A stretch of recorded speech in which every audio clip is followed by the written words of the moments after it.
podcast is part of the Sports Social Podcast Network.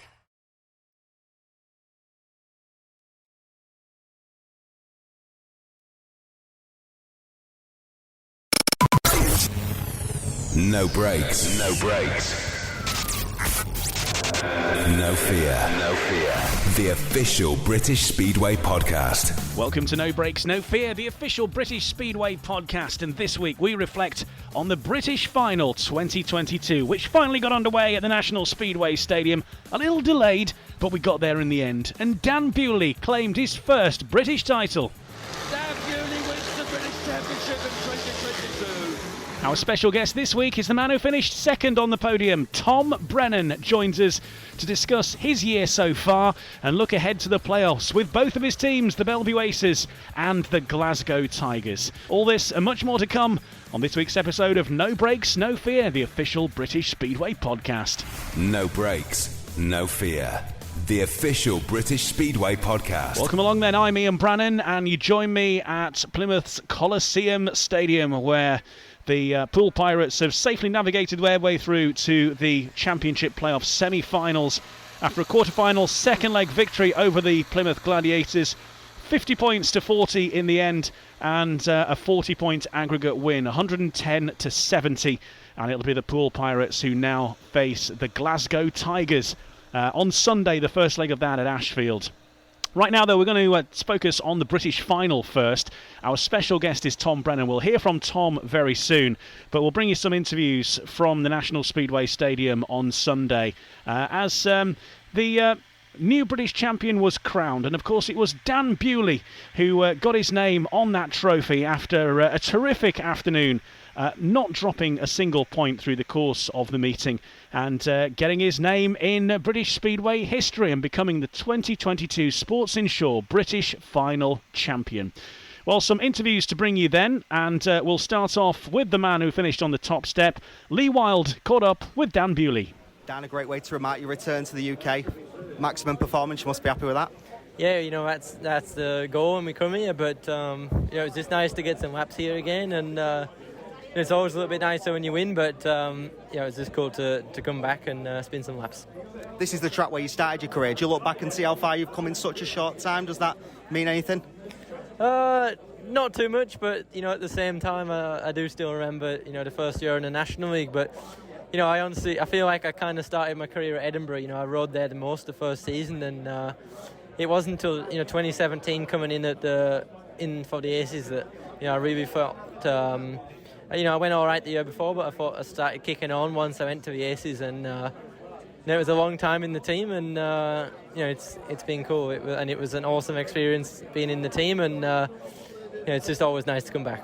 A few difficult races out there. You didn't have it your own way, even though the scorecard suggests you did. Some really tough racing. Yeah, we had to come through the pack in a couple of them, and it was fun. And so it's always a good racetrack here today, and today was no exception. So fun. Well, Dan, congratulations once again. Thank you. We'll hear quite a lot from Tom Brennan in a moment, but the man who finished third on the evening was Craig Cook. He started off fairly slowly, but certainly got going in the end, and he's been catching up with Lee Wild too. Craig, fantastic performance from yourself after not much bike time over the past 2 months. You must be pleased with your performance. I'm pleased, yeah. I'm just, I'm more happy to make some progression. These last few weeks have been... It's been difficult, obviously not doing a lot of riding and sitting around twiddling my thumbs and being injured through no fault of my own. I've had 3 meetings there that have been cleaned up and injured, and I've done nothing wrong, so it's frustrating. And but things prior to that hadn't been great. Obviously getting dropped by Sheffield and this, that and the other, and so we're just me and my dad been working in the workshop and just trying to get our equipment a little bit better and making a few changes, getting things a little bit more easier to ride, and I think it showed in the 3 races there, in my qualifying races. Kind of showed glimpses of my old self, so I'm very happy with them 3 races before the final, the way things went, the speed that I had, and it's just sometimes it's not about the result today, and it's looking at the bigger picture, the future meetings. leading into the playoffs with Glasgow and also next year. So I'm very happy that we feel like we've made some progress. I feel a lot more happier in myself, more relaxed, and I'm just looking forward to the future. Congratulations, it was fantastic. Thank you. So there's the British Speedway number 1 and the British Speedway number 3. More about the current British Speedway number 2. He is, of course, Tom Brennan. Earlier on, I caught up with Tom for an extended chat about his season in general, his season so far, his travels to Poland, and much, much more. It's a fairly lengthy chat, so we'll break it into little bits. And I started off by chatting to Tom about the British final and the title that he now enjoys of being British Speedway's number 2. Yeah, as you say, it's been definitely like a long time coming for us. I mean, obviously the first staging didn't quite go to plan with the rain, and then luckily, obviously the second time it kind of stayed away. For me, it was an absolutely amazing meeting. I mean, to kind of be second in Britain and kind of be sat here now and knowing that feels absolutely amazing. And obviously, only losing to Dan Bewley. I mean, I wouldn't want to lose to anyone less than him. So he absolutely deserved it. He was phenomenal on the night, and he actually won the final by a ridiculous amount. So no, congratulations to him. And as I say, it definitely feels good right now. He was fast, and we knew that Dan Bewley was going to be quick around there because he's been breaking track records in Europe. Obviously, he's not been riding in this country, but interesting to see just how fast he was around the National Speedway Stadium. But for you, I guess going into that British final, knowing it was on your home track, a track you've done a lot of laps on, against opposition that I guess you've had results against over the course of the season, whilst it was tough opposition, it must have been really as perfect a preparation as you could have possibly have had in terms of your confidence and knowing that there were all riders that you could beat on a circuit you knew as well as anyone. Yeah, definitely. I mean, obviously, Belle Vue's a funny one because everyone sort of assumes that, obviously it's like my home track and I've done plenty of laps, which I have. But I obviously grew up on something very, very different. So for me, Belle Vue was a big unknown. Even to the start of this year, I mean, I was struggling to score maybe 2 or 3 points last season at home. So for me, it's obviously a massive step forward, which is great. And obviously have that confidence going into the British final, obviously against those guys, obviously makes the things easier. Obviously being on your home track. So for me, I mean, I felt good, and obviously the first staging of it, I felt even better. And then kind of to continue that on the way it went, and as you say, to kind of be fast and match some of those guys, which I've obviously grown up watching, was obviously fantastic. So for me, it was one of those things that we've obviously worked really, really hard for, and the reason why we're obviously good around Belle Vue now is purely because of the hard work we put in, because it definitely wasn't something natural for me. So definitely couldn't be happier. It was sort of a tale of consistency, steady consistency, wasn't it? Because you had a third, I think, in your first ride. But then from there on, you did have a win, but largely it was second places that got you through to the big semi-final, of course, and then it comes down to the one-off rides. But I suppose it's just keeping your head, isn't it, in a tournament like that? Not getting off to the best start, but it's slow and steady wins the race.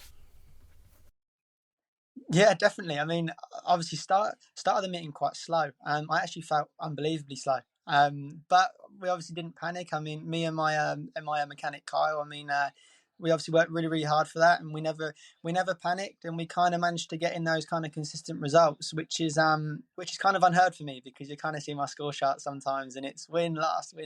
But no, for me it was good to pick up those second places, and definitely had luck on my side a few times. Obviously, Bomber was in front of me one race, and he ended up breaking down.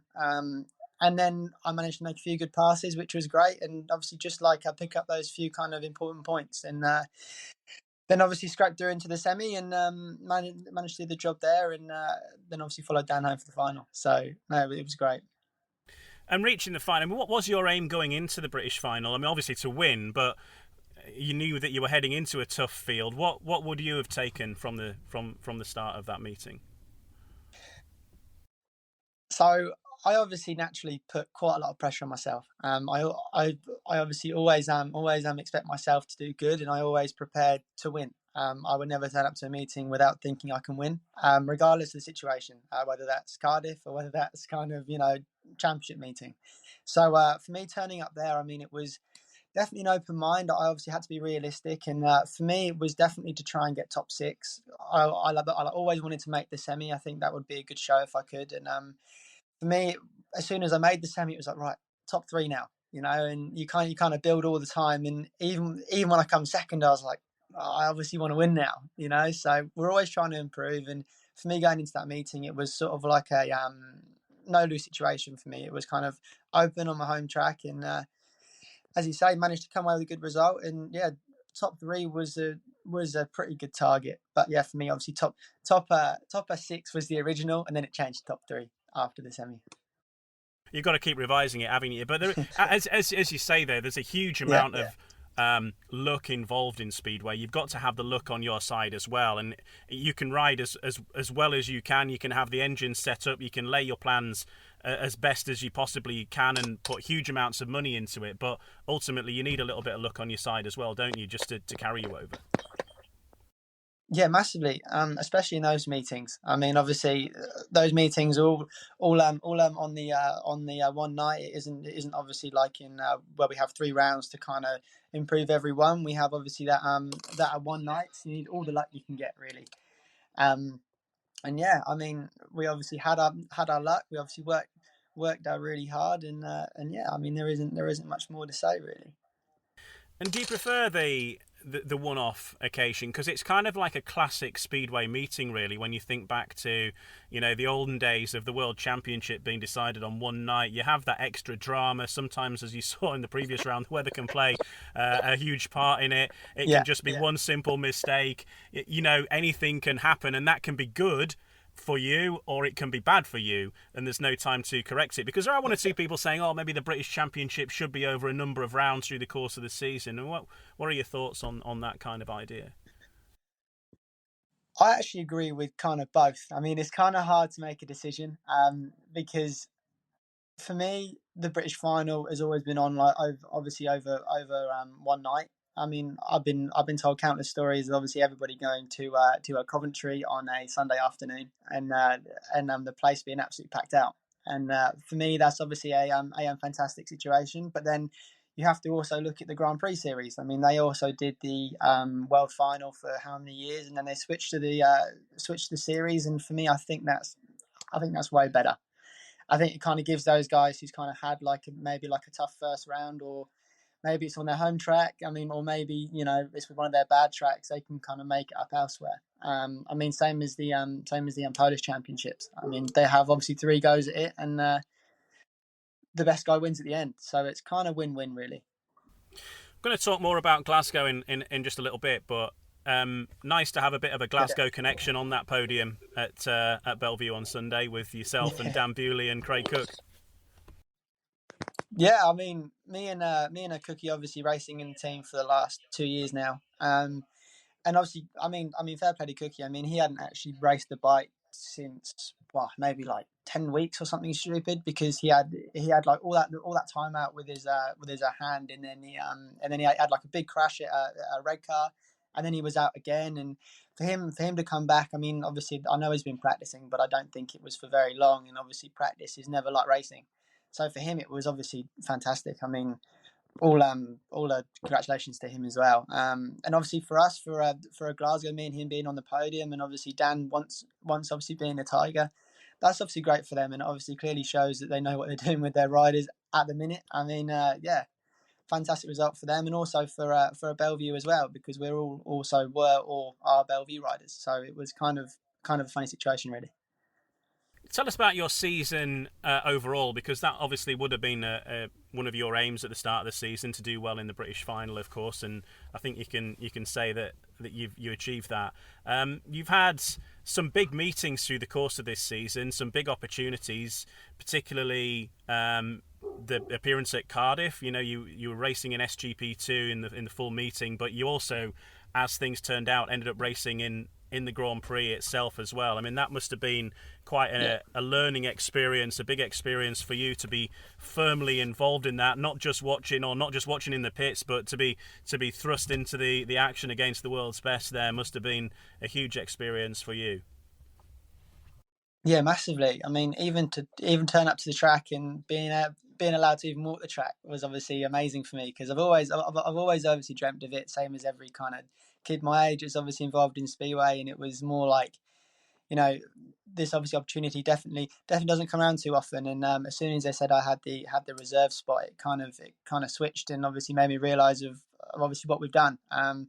It was obviously one of those situations that we took with both hands. We made sure we prepared as much as I could, and definitely a learning experience, because I definitely would do things a lot different. I put too much pressure on myself that meeting because I wanted to perform. But I mean, the experience was absolutely unbelievable. I mean, obviously being in the Grand Prix and being able to kind of ride round to the start line, and I can kind of see all the people and see the kind of this sort of dream that I've been thinking in my head for so long was unbelievable. And obviously with the SGP2, it was a little bit of a shame how it ended, because we ended up just hitting form right at the end, and I felt really good for the semis. Same as Leon. I mean, we both worked really hard for that, and unfortunately, obviously the track wasn't too great. I mean, obviously Discovery did the best they could, and yeah, for us, big shame, but definitely will never ever forget that experience. How did it actually stack up in reality to how you think about it? Because, every Speedway rider, I think, dreams of racing at Cardiff. You've probably had your own opinion or your own thoughts on what it would be like. How did it stack up in reality?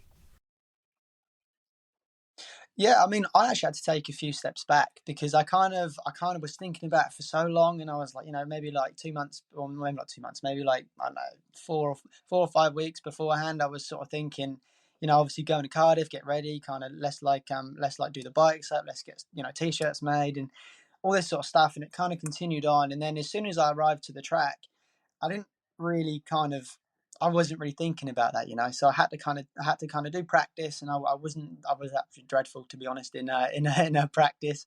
And I kind of took a step back after that, and then I could kind of take a breather, and I actually realised where I was. And after that, it was great. And the kind of, as you say, the reality kind of hits then once you kind of look at it, because I thought I was turning up to a meeting, and I was too focused on everything else rather than racing. And yeah, it definitely stacked up, and I really hope I can be there again I am another time in the future.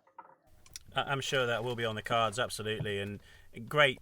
We've seen it. I think it does provide great experience for the young riders, as we've seen. And riders like Ty Woofenden or Dan Bewley, case in point. He was a track reserve at one point, and I think he just got the one ride at Cardiff, and now that must set him in good stead for when he does qualify, as he has done for the regular series. And you put a lot of personal investment into your bikes and your equipment, and as you say, merchandise and everything else ahead of that. So for you, it was taking your game up a notch as well, wasn't it? Yeah, I mean, we had to. I mean, obviously, for me, it was one of those things that I wanted to go there in a win. I mean, obviously, my focus was on the SGP2, so everything prior to that was almost like practice in my head. So it was kind of I wanted to turn up and I wanted to impress. Obviously, we had like a lot of sponsors that obviously helped me towards that, and we wanted to show them a little bit more kind of thank you, really.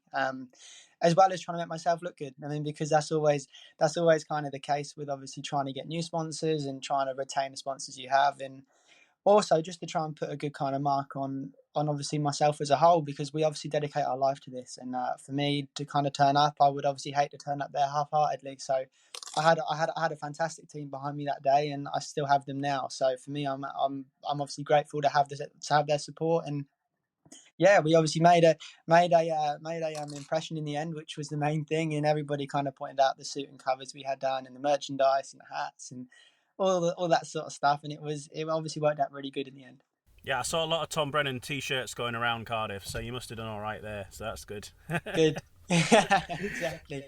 And with SGP2, you were very close to qualifying, frustratingly close, and it's your last opportunity this year, isn't it? So that must have been a bittersweet thing in a way. I mean, great that you got to ride in Cardiff, but you must be disappointed that it didn't quite work out for the full tournament, of course.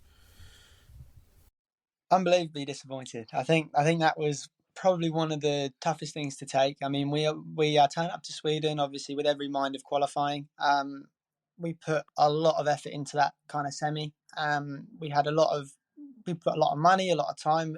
a lot of investment into that. We kind of turned up there maybe like 2 days before. We had like good sleep, we ate good, you know, everything was kind of to plan. And to be 1 point short of qualifying was absolutely devastating. And it was kind of one of those things that it definitely took me a while to get over. As much as I can kind of say, oh, it doesn't matter, you know, it's only under 21, it really did matter.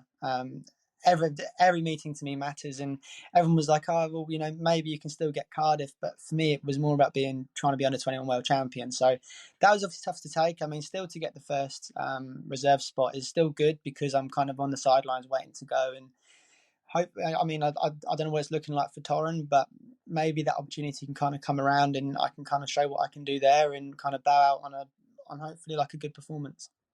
Yeah, it as you say, it's good to be involved, isn't it? But it was such a huge shame, and just how Speedway can go sometimes. It's pretty brutal. But with the under 21 situation, you've been in this. I don't know. You've been.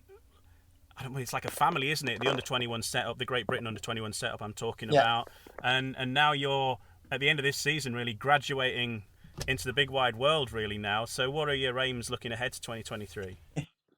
Exactly. No, I mean, for me, obviously being a part of the under 21s, I mean, I started Neil and Jackie Vatcher. I mean, I've obviously known them since I did the British Youth under 16, since I was God knows how old, when I could barely touch the floor on a super bike. So for me to kind of be involved with them for this long and them kind of show me the way and kind of progress naturally has been absolutely amazing for me. And obviously going through the under 15s, under 16s, under 19s, and now under 21s, it kind of does feel like I'm working my way up, which is great, because although those things are kind of junior events, and they obviously, people can kind of say they obviously don't mean too much in the kind of real world. I mean, they kind of meant a lot to me, and you can clearly see that, you know, people that have gone good in them, so like Robert Lambert, Dan Bewley, I mean, people like that have kind of then progressed on to more.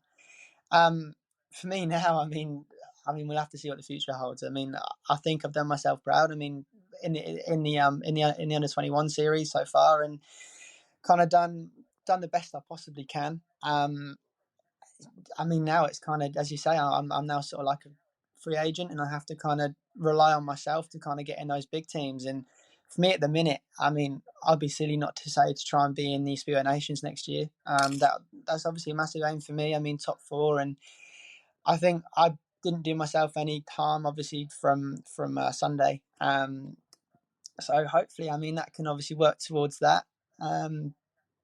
Make my way up in Poland as well is like a massive thing for me, because that's kind of where Speedway's going at the minute, and I need to try and prove myself on the world stage as well. But we have to kind of take one thing at a time, take it slow, same as what we have done since I've ever started, and kind of go at our own pace. And when the time comes, it will come, and if it doesn't, it doesn't. And but we're definitely going to work as hard as I can to get there, for sure. The under 21 final this year, obviously, you had that big crash.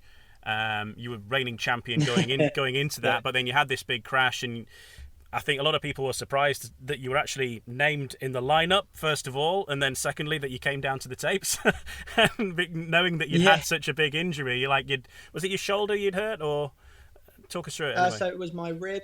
It was my rib and my spine. So it was like bruised like spine, like a muscle damage, and then it was also like a cracked rib as well. Okay. And then heading out with that, I say it was like, wow, he's actually riding, because there were some riders dropping out, and then it was sort of confirmed. Look, he's still on the team sheet. It's 5:00 in the afternoon. Looks like he's going to ride, and sure enough, there you are. A tough one for you. I think you did all you could, but I think everybody's hats off to you for giving it a go, and it must have been fairly painful. But of course, again, your last appearance in the under 21s in that tournament as well.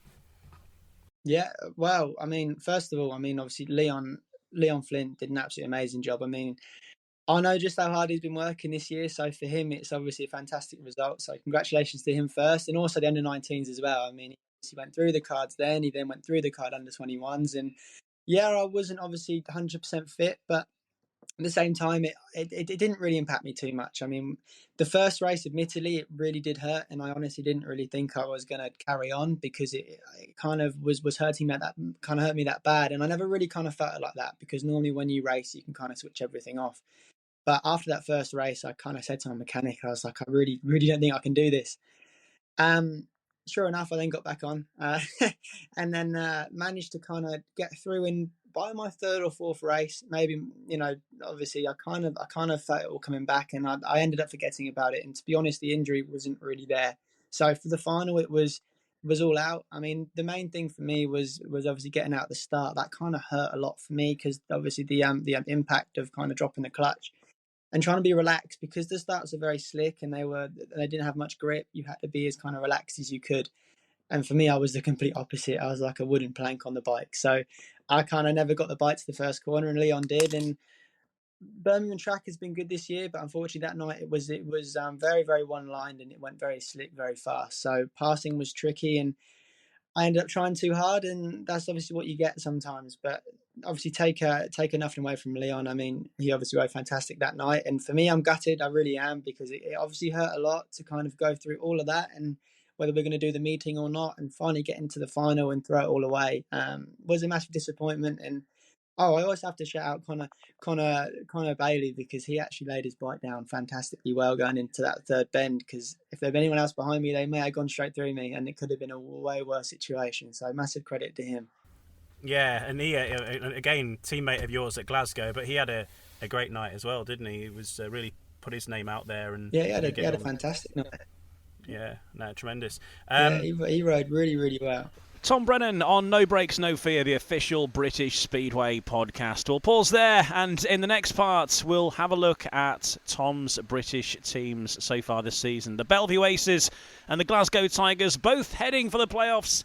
Can they get league titles? We'll find out all about that and much more. Back with Tom Brennan in just a moment here on No Brakes, No Fear. No Brakes, No Fear, the official British Speedway podcast. You're listening to No Brakes, No Fear, the official British Speedway podcast. Coming up in just a bit, we'll hear from Danny Ford, promoter at the Poole Pirates, as they head through to the semi-finals of the Championship playoffs. We'll also hear from Danny King after their victory at the Plymouth Gladiators on Tuesday night. Right now, back to our chat with Tom Brennan, and talking about his British League teams and their hopes for playoff glory. But yeah, as you say, I mean, starting with Belle Vue, I mean, those guys kind of took me on when I was kind of struggling. I was kind of at my worst. Obviously, I had like a broken leg in 2019. I had all that year out. I then had all 2020 out. So I had nothing really behind me. So those guys definitely took a big risk in kind of putting me as their rising star and putting that trust in me. And it took almost all year to kind of get it out of me, but we kind of got there in the end. And obviously now you can kind of see the progress that they made with me. And Marco Lemon has been fantastic. Obviously ATPI, everyone from Belle Vue have kind of always been supportive of me, and I really, really cannot thank them enough. I mean, obviously the track has kind of pushed me on massively from what I've always known, and it's obviously helped me massively when I obviously go abroad, and now that's what's helping me in Poland and places like that. And also Glasgow. I mean, with those guys kind of taking the risk on me as well, because I'd like only been racing Eastbourne, and I've only been in my comfort zone, and for them to kind of take a big risk on me was really, really good of them. I know they obviously had a Urich obviously injured at the time, but no, those guys have been fantastic. I mean the way they kind of do their business, the way they kind of promote Speedway is obviously fantastic, and their racetrack is always good. So for me, I obviously couldn't be happier being with Glasgow and obviously Belle Vue, and hopefully I can have some more years with them, because I definitely wouldn't want to call it quits right now.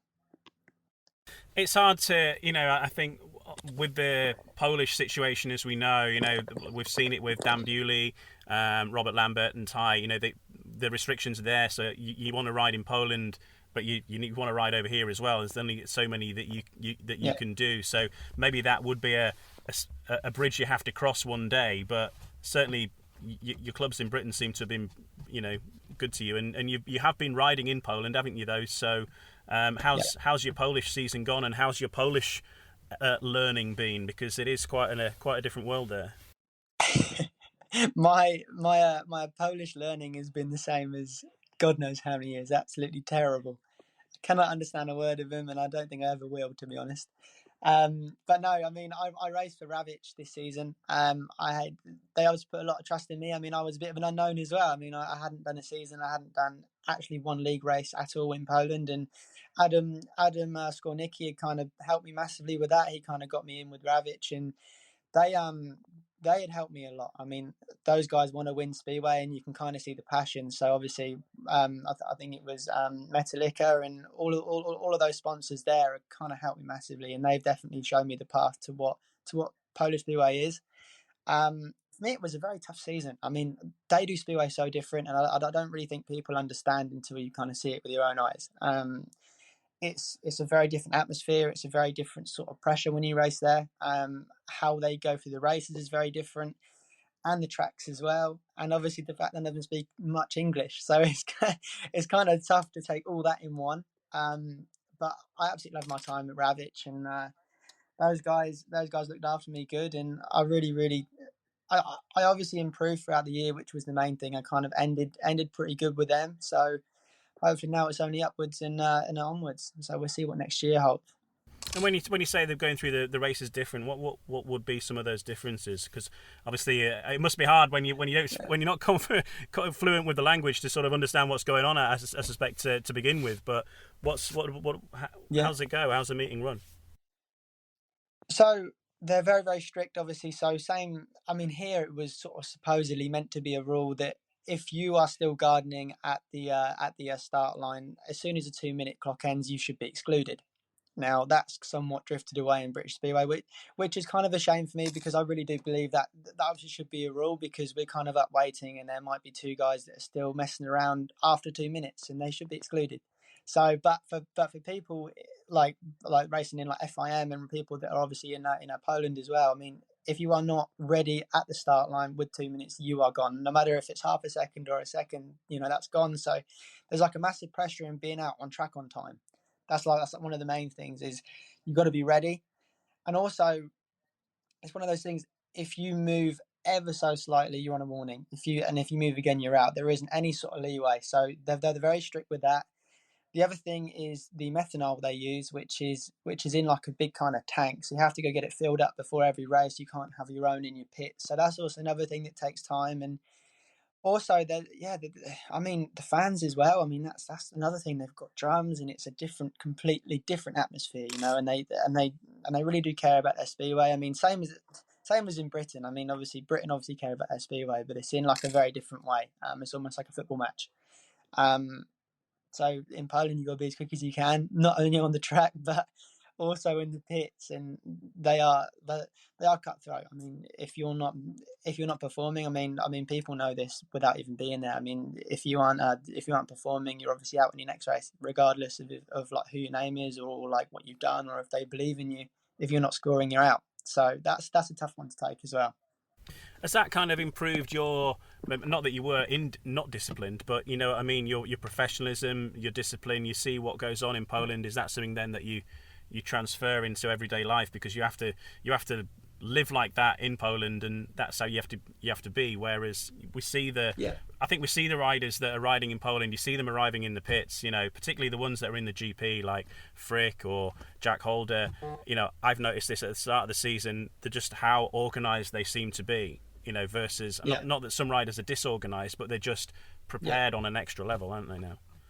Yeah, massive. I mean, preparation is key to obviously everything in life. And as you say, I mean, you don't always get what you want in life sometimes, so you always have to be one step ahead. So for me, it's been a massive learning curve this year. I mean, I believe we're always quite organised anyway. There's been some times this year when we definitely need to be more organised, and you kind of take tips off of those Grand Prix guys. But yeah, organisation is everything, and trying to be one step ahead is obviously even more so. So Poland definitely teaches you that. I mean England also teaches you that. I mean, doing anything, whether it's like a job interview or whether it's God knows what, you have to be on time, and if you're not, you obviously won't get the best performance out of it. Let's talk about Belle Vue. You are heading to Sheffield this week. Sheffield still unbeaten at home so far this season. Yeah, definitely. I mean, obviously going head to head with Sheffield, that's always a big meeting for us, and always a big meeting for everyone at Belle Vue. Also the fans, I think. than us. But no, it's one of those meetings that we always look forward to, and Sheffield always put a good show on. And I mean, if we can finish off the league, that's great, and that kind of shows the team that obviously Lemo and everyone at Belle Vue have built, and hopefully we can kind of do that. And take it on hopefully into the final, because I think that's where we deserve, and we can go that one step higher this year instead of coming second, because that would hurt a lot. So no, I'm sure we have it all in us, and obviously everyone in that team has like a lot of experience, so I'm sure we can kind of turn it around this year. What's the team spirit been like at Belle Vue? Because we've heard a bit about it. You got off to a great start, of course, against Peterborough, but then there were one or two wobbles and waiting to sort of sign that missing link, and that turned out to be Mate Zagar. How have things been since Mate's arrival? Yeah, it's funny because the start of the year was obviously a little bit tricky with a few team changes and everything else, and the team was okay. There wasn't much of an atmosphere, to be completely honest. It was more of those. It was sort of everyone was trying to find their place, and and all those sort of things. And I think also with the management, because they obviously weren't completely happy. So as soon as Mate came, it was almost as if the team sort of come together. Matty's a fantastic character. I mean, I've obviously never met him before until this year, and he's definitely one of those guys that have that kind of team spirit in him. And he's a very, very direct person, so you definitely know if you've kind of annoyed him or not, which is fantastic. And he's obviously one of those guys that I don't really know how to say. I mean, since like Matty's come, yeah, we've all had a laugh, and he's obviously always the guy to kind of crack the joke on our track walk. And no, I mean, now everyone's sort of come together. So with obviously Max Frick, with the experience of him, Brady, Charles, even Jai. I mean, we've obviously all come into it kind of good this year, and obviously Norrick now is kind of come into some fantastic form, and he's now obviously showing what he's capable of. So I mean, we're all sort of firing at the same time. We have like a great team spirit, and if obviously Mate keeps making us laugh like he does, I think we can go all the way. And it looks like, if obviously we're not exactly sure at this point who your opposition is going to be, but I think the experts are predicting that likely it'll be Ipswich, who have been top of the table all the way through the season. You're going to have to ride all the big hitters at some point in order to win the title, I suppose. But Ipswich have had a great season, but as all sides do, they've had a few wobbles here and there, maybe at the wrong time. They're also one of the sides that are going to be missing a meeting because of obviously no meetings this last Monday. So they're one of the sides actually who probably lose out potentially the most there, because they can't defend the top of the table. Yeah, no, exactly. I mean, Ipswich have been great this year, and they've obviously got like a fantastic number one, and obviously Jason Doyle, and he's obviously been doing his job, more so his job everywhere he's gone. And obviously to have a number one like that, same as us really. I mean, same as like Max Frick. I mean, he obviously kind of brings the team together for sure. They've had a fantastic year, but I hope we can finish it better than them. Yeah, looking for a strand, and it's not pressure, but it is, and I think maybe Mark Lemon feels it more than perhaps the riders. You know, this weight of history on Belle Vue's shoulders, the fact that it has been so long since they've won the league title. It is that thing that's lurking in maybe the background of people's minds, maybe more, as you say, maybe more the supporters than it is the riders. Yeah, of course it will. I mean, obviously, I think you can see the passion behind Belle Vue, and you can see what they're clearly trying to do. And for them not to have done it sooner, I'm very surprised, because they've always put a good team together. They've always been there. They've always been thereabouts, and they've just come short every time. So I really hope we can do it, because it would be awesome to be part of that team. When we can do it, because obviously I definitely believe it's more of the case of when rather than if, because they definitely will at some point. This year is better than ever. Lamo obviously really wants to do the best he can. I mean, he always gets involved, and he always wants the best for that club. And now obviously with his new role being higher up in Belle Vue as well, it means that much more to him.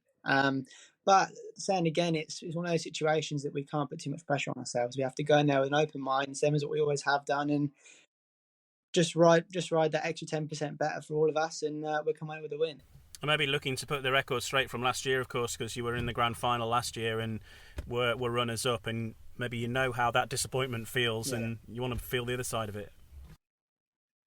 Yeah, I'll never forget coming across the line in Heat 14, and I just come second, Scott Nichols, and they just won the league, and it was like, oh, this is the worst feeling in the world. You know, there doesn't get worse than that. You have to do the slow lap of honour and congratulate everyone, which is deservedly. I mean, they obviously did a fantastic job last year, and if they win, they win. You have to take it, but I really don't want to take it this year. And you could win 2 league titles. I'm sure no one wants to take it. And there is the other potential of another league title, because with Glasgow you're in the semi-finals because you finished second in the table, and at the point of recording this it's likely that you'll be facing Poole. That may well change, but assuming that things, with Poole having a 30-point lead over Plymouth, who ride Tuesday night, and that gets underway this Sunday, the first leg at Ashfield. It's been a little bit of a break in the season for Glasgow. You've had a bit of a delay while everything else, weather has been one reason, but also the quarterfinals have been happening and you've been sort of on the sidelines a little bit as far as Glasgow. So it must be nice to get back in action at Ashfield once again in a meeting against the reigning champions. Yeah, I don't think we've actually had this much of a break ever. I think it would come to like 6 weeks or 7 weeks, which is unbelievable, really. We would have thought we'd be racing more often. But say again, Glasgow have been trying to do everything they can. We were going to try to get a challenge meeting on, but that never really happened. But now we're going to have like a team practice beforehand. So we'll all be ready. No doubt about that. But yeah, it's been pretty tough having all those weeks off and then kind of putting the Glasgow suit back on will definitely be like a funny feeling. But we're all ready to go. Those guys know what they're doing, and we're not panicking. So hopefully they're not panicking, and we can go ahead and obviously do the job we need to do. Obviously, you've got Craig Cook back now. That must be a bit of a boost. Ulrich Ostergaard, I think, still out at the moment, isn't he? But you have got a strong side, of course, Glasgow. And as I say, facing Poole, though, Poole have had a couple more meetings. You are having a team practice. You've all been riding individually as riders elsewhere, though, in the Premier League. So you don't think that's going to be an issue or anything, coming in cold? Because you're not really coming in cold. You're riding every week. Yeah. No, I think it'd be absolutely fine. And I think people forget sometimes.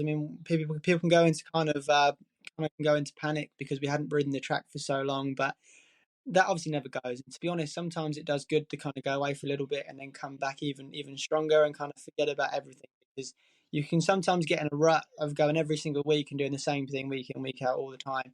And until you have that step back and look back, you then kind of you may do something a little bit different because you haven't been there for a while, and it kind of helps. So, I think we're as strong as ever. Obviously, we have a fantastic team. Cami obviously did a great job building that, and same as Peter Pisano and everyone else involved. And Basso, I think could be a very strong card for us. Myself, hopefully. Cookie being back is obviously really, really good for everybody. Because when obviously Cookie's firing and obviously he wants it. You saw at the British final. He can be very, very good, especially around there. It's kind of his fortress, really. So with him, obviously Ulrich's out at the minute. I really hope he can come back soon because he's obviously a very valuable part of the team. Daniel and Connor have been unbelievable, and yeah, hopefully. I really can't see us not doing it, to be honest. Poole have a great team, and they obviously pushed us really, really close beforehand. However, me and Ben weren't there, I don't think. So we can kind of hopefully make up that kind of deficit that they had. And like I say, try and go to Poole with like a strong lead would be our target. And do you know how Daniel's getting on? Because of course he's had some surgery, hasn't he, on a collarbone that he injured. Yeah. Is he? I know he's trying to get back for the playoffs. He's going to make it. Yeah, I'm sure he will. Daniel's a pretty strong guy, and he always gives it 110%. So I'm without a doubt, if he can be there, he will be. Good stuff. Okay, and then you'll be back at Poole next week, I think, for the return leg. So I guess for yourselves, it's get as big a lead as possible to take to Poole. Yeah, we know we need a big lead to go to Poole. Poole are always good, especially at home. They always do a very good track, and it's one of those tracks that gating is very important, and the dirt there is very, very different. Same as it being so close to the sea and stuff like that. Obviously everything like that kind of comes into it, and it makes a big difference. So they always have it set up there, and they know how to make starts, and we need to make sure we can make even better ones. We did a track walk with BSN last week around Poole, and Steve Worrell was telling us that there's some bumps that appear on the track down the back straight that are only appear when the tide comes in or something like that. It's like it's like a tidal track. So it depends whether you need to check the tide times before you ride on it and see where the bumps are going to be. Yeah, maybe that's what we need to get our jet skis. Good stuff. Well, look, thanks a lot, Tom, for chatting to us today. It's been great as always, and good luck with everything coming up, because I know that the season's not far off being done, but there's a lot to be decided over these next few weeks or so, and looking for a big finish. And of course the Premiership pairs as well. You've been involved in that, and there's still 2 rounds of that to go in the final week. So going right to the bitter end of October. Yeah, oh my God, again. I mean, last year I didn't think we were going to do it again. I mean, but we are again this year, which doesn't bother me. I mean, now is definitely not time to switch off, because it can be very easy right now to be like, oh, we're almost there, we're almost at the end of the year.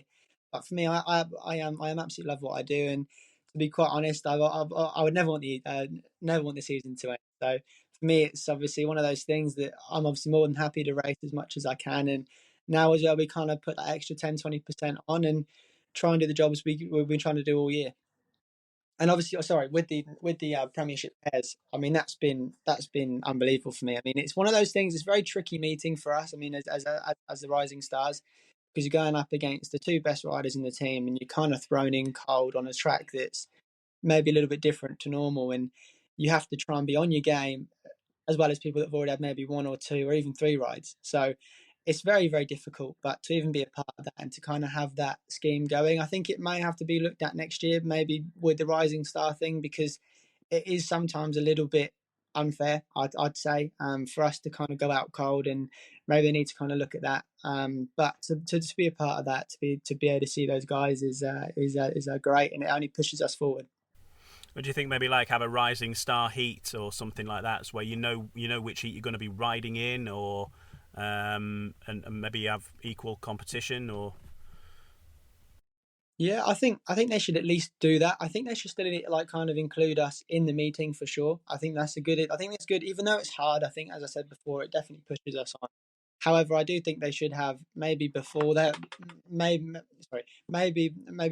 race, they should have like maybe a kind of like a Rising Star race, or something that actually does count towards the tally of the points, because we are a part of the team, and I think for us it would be good to have that kind of race to kind of get ready and put obviously points on the board, and then we can have another race against everyone else once we've had a ride. You can have quite a good way. I mean, that's obviously just in hindsight. Could have all 6 Rising Stars out in one heat, a 6-rider Rising Star heat. What could possibly go wrong? Oh, fantastic. No, that sounds great. Could you imagine the state of that? Oh my God. Yeah, I think that's the kind of race that would happen once, and then that would be it. But it would be great while it lasted. Exactly. Brilliant stuff. Thanks a lot, Tom. Awesome, no worries. Tom Brennan, our special guest this week on No Brakes, No Fear, and Tom will be in action with the Belle Vue Aces as they visit the Sheffield Tigers on Thursday in the Premiership. The final date before the cut-off for the playoffs, of course, and the playoffs continue in the Championship, and Glasgow Tigers roll back into action on Sunday when they face the Poole Pirates. And the Pirates defeated the Plymouth Gladiators earlier this week, and we'll hear from the Poole co-promoter Danny Ford and the captain Danny King on their big victory over the Plymouth Gladiators to seal their passage through to the semi-finals. That's all coming next on No Brakes, No Fear. No Brakes, No Fear, the official British Speedway podcast. Welcome back to No Brakes, No Fear, the official British Speedway podcast. I'm Ian Brennan, and you join me live at the Coliseum, the home of the Plymouth Gladiators, where here this evening on Tuesday night as we record this, the Plymouth Gladiators have been defeated by the Poole Pirates 50-40 or 70-110 on aggregate as they move forward to the playoff semi-finals, the Poole Pirates, where they'll meet the Glasgow Tigers with the first leg this Sunday. So real hammering at home, to be honest. Last week did the damage. It was kept much closer here tonight. Let's hear from the Poole Pirates captain Danny King. But first, co-promoter Danny Ford speaking with Lee Kilby and Jason Harold from British Speedway Network. Yeah, it's been a bit of a funny season. We had a bit of a dip mid-season, but since then we're coming good, and I think it's just at the right time, thank God. Well, I was just going to say that I think you can forgive a mid-season dip, can't you? If you because this is Poole territory, isn't it? The end of season. Yeah, it's what we're made about. We love the playoffs. We usually come to life just about then, and hopefully, same again. Coming forward. When I knew you were going to be in the booth, I had to come out to run down to get an interview in, Dan. Of course. Every year, Paul, get the chemistry, get together, get to this stage. It's in the water, mate. And congratulations tonight, because you did what you had to do. You're in there, and nobody's going to want to ride against you, buddy. I'm pretty confident about that. That's the plan. We want to send out a message. Done that over 2 legs against Plymouth. Hopefully we can do similar to Leicester tomorrow night. And that's it. We want to send out the fear to them. We're the defending champions of this and the Cup. We want to defend those with all we've got. We're doing a good job of it. Hopefully we can just continue on in the same kind of vein. Many wondered with Matt stepping aside a little bit, Danny stepping in, would it change? Nothing's changed, buddy. Nah, that's the mentality we have at Poole. We want to win everything. Every competition we're in, we do want to win it. That's why everyone hates us, because we don't, Danny. We don't. It's the fact. We don't. We said that through gritted teeth, Dan. Did you notice that? Did you see that? His teeth were gritted. We love it, and that spurs us on to win even more. So fingers crossed. More silverware to come this year. Absolutely, mate. Well, skipper Danny King's here as well now with a big smile. Congratulations, Danny. Job done tonight. Yeah, it was. It was a tight meeting. It was. They kept you honest, didn't they? They did. But as we said before, they're really good around here, and we come here confident, as I say, but we didn't come here, overconfident. So each race at a time, plugged away, and obviously fantastic to come away with the win. I think you put the marker down with that 5-1 in the opening race, though, didn't you? Yeah, it's always nice to get off to a good start. I think as a number one, it relaxes the rest of the team, and hopefully you can push on after that. Your boss here is very impressed with you guys. Good. Hopefully we'll be in a few weeks' time as well. Just a quick shout for the track tonight, because Richard commented how good it was to ride. It looked like you could ride it with complete confidence. Yeah, I think I touched on it earlier when we spoke. I said credit to the track staff. It's the best I think it's been. Well, the best it looked all year, and it certainly was the best it's ridden all year as well. So, credit to everyone here. I know they've had some problems over the past few weeks, and I think that needs to be said. Yeah, that's right. When you've had that issue, you put it right. Fair play to them. Brilliant. Congratulations, guys. We wish you all the very best in the semi-finals. Cheers. Thanks, guys.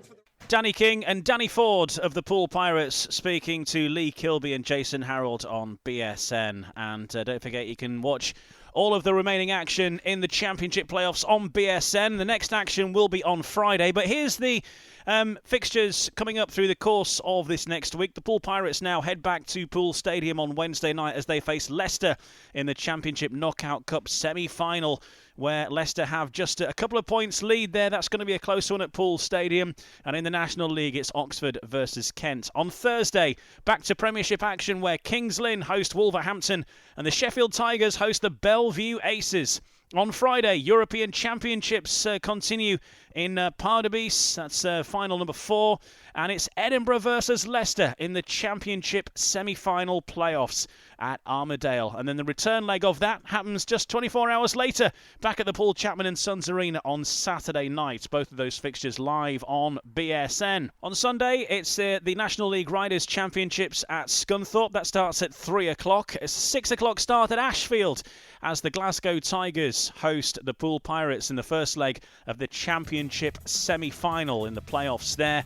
And then the other fixture, which will be taking place next week, will be on Tuesday, where the Plymouth Gladiators are due to take on the Glasgow Tigers in that outstanding championship fixture. And then back for the semi-final second leg, the Poole Pirates versus the Glasgow Tigers, scheduled for next Wednesday. And that's how things look over the next week. We'll be back with you next week with the next episode of No Brakes, No Fear, landing on Wednesday morning. Have a great week in Speedway, and we'll catch you soon on No Brakes, No Fear.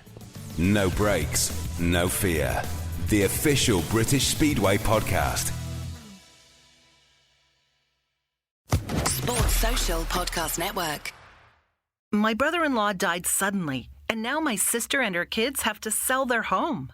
That's why I told my husband we could not put off getting life insurance any longer. An agent offered us a 10-year, $500,000 policy for nearly $50 a month. Then we called SelectQuote. SelectQuote found us identical coverage for only $19 a month, a savings of $369 a year. Whether you need a $500,000 policy or a $5 million policy, SelectQuote could save you more than 50% on term life insurance. For your free quote, go to SelectQuote.com. SelectQuote.com. That's SelectQuote.com. SelectQuote. We shop. You save. Full details on example policies at SelectQuote.com/commercials.